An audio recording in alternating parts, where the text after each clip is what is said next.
Hello नमस्कार साथियों, मैं मनीष यादव एक बार फिर आपके सामने एक नया वीडियो लेकर। आज के इस वीडियो में हम लोग बात करने वाले हैं आपका जो ये पेपर है यूपी डीएलएड तृतीय सेमेस्टर विज्ञान का जो पेपर है। पेपर आपका अच्छे स्तर का आया है, पेपर आपका सरल नहीं है। इसके ऑब्जेक्टिव क्वेश्चन, अति लघुत्तरी क्वेश्चन और लघुत्तरी क्वेश्चन जो आपके पेपर में आए हैं उसका सोल्यूशन लेके हम आपके बीच में आए हैं। देखो, पहला प्रश्न आपका था, गर्मियों में आपने देखा होगा कि मिट्टी के घड़े में पानी रखा ठंडा हो जाता है, तो ये किसके कारण होता है? ये जो विधि है ये क्या है? ये आपकी वाष्पन विधि के कारण होता है। फलों में पकाने हेतु प्रयुक्त होने वाले एसिटिलीन गैस का रासायनिक सूत्र क्या है? तो ये हो जाएगा C2H2, यानी कि चौथा ऑप्शन आपका सही हो जाएगा। अगला है, पत्तियों में पाया जाने वाला जो रंध्र स्थित होता है वो निचली सतह पर होता है। इसके बाद है, पेचिस नामक एक आम आंत्र रोग है जो उत्तरदायी है, ये किसके लिए है? ये आपका एंड अमीबा के लिए है।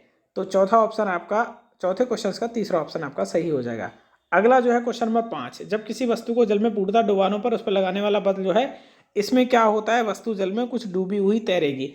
इन 5 ऑप्शन में से आपके कितने विकल्प सही हुए हैं नीचे कमेंट बॉक्स में हमें ज़रूर बताइएगा, क्योंकि आज का पेपर आसान नहीं था। इसके बाद मैथ के पेपर का भी पूरा सोल्यूशन करवाने वाले हैं, ताकि आपको पता चले। मैथ का पेपर आज काफ़ी टफ आया था, मैंने देखा है बच्चे काफ़ी परेशान भी है। अब इसमें पूछा गया था किन्हीं दो कवकों के नाम, तो आप लोग सब्जी के रूप में जिन्हें प्रयोग करते हैं, है ना, तो मशरूम, स्टोव मशरूम, ये हम लोग कर सकते थे। संतृप्त और असंतृप्त हाइड्रोकार्बन से आप क्या समझते हैं? उदाहरण के साथ लिखना था, तो ये भी मुझे लगता है आपने संतृप्त और असंतृप्त हाइड्रोकार्बन लिख लिए होंगे और इनके एक एक दो दो उदाहरण भी लिखे होंगे। क्रांति कोण से आपका क्या अभिप्राय है? तो जब प्रकाश किरण अधिक घन माध्यम से कम घन माध्यम पर जाने पर इस प्रकार आपतन करती है कि अपवर्तन कोण 90 डिग्री का हो जाता है, तो उसे आपतन कोण या फिर क्रांति कोण भी हम लोग कहते हैं। जीवाणुओं से प्राप्त होने वाली 2 एंटीबायोटिक दवाओं के नाम आपने लिख लिए होंगे। खाने वाले सोडा और धावन सोडा का रासायनिक नाम और सूत्र, सोडियम बाइकार्बोनेट NaSCO3। जो धावन सोडा है आपका वह है सोडियम कार्बोनेट Na2CO3। तो आपने इसको भी लिखा होगा। वर्ण विक्षेपण क्या है?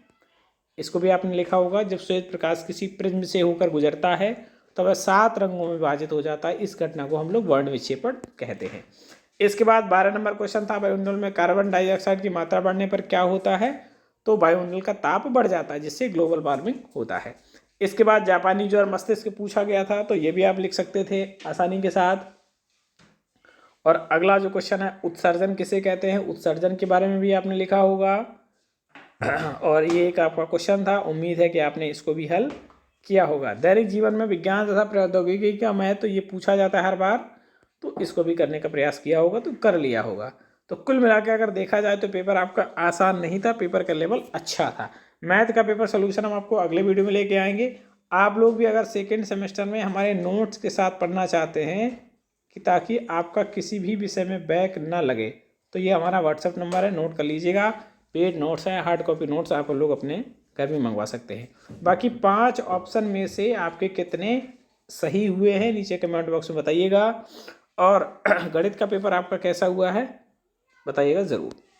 Thank you so much.